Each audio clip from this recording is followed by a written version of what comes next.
சுற்றி நின்று ஊரே பார்க்க களம் காண்பான், புன்னகையில் சேனை வாழ ரணம் காண்பான். தாகம் தீர்ந்து மகிழும் வனவிலங்குகள். ஒன்றே நதி கண்ணாடி பார்த்து மனம் நிறைந்தது இன்று.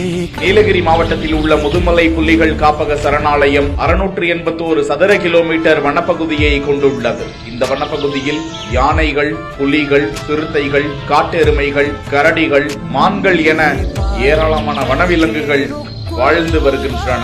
வனப்பகுதி முழுவதும் கடும் வறட்சி ஏற்பட்டுள்ளது. மாயார் ஆற்றை தவிர மற்ற ஆறுகளில் நீர் வற்றி வறட்சி ஏற்பட்டுள்ளதால் வனவிலங்குகளுக்கு தண்ணீர் தட்டுப்பாடு ஏற்பட்டுள்ளது. இதனால் வனவிலங்குகள் குடியிருப்பு பகுதிகளுக்கு தண்ணீர் தேட வாய்ப்பு உள்ளதால் வனத்துறையினர் முதுமலை புலிகள் காப்பக சரணாலய பகுதிகளில் 20 இடங்களில் அமைக்கப்பட்டுள்ள தொட்டிகளில் லாரிகள் மூலமாக தண்ணீர் எடுத்துச் செல்லப்பட்டு தொட்டிகளை நிரப்பி வருகிறார்கள்.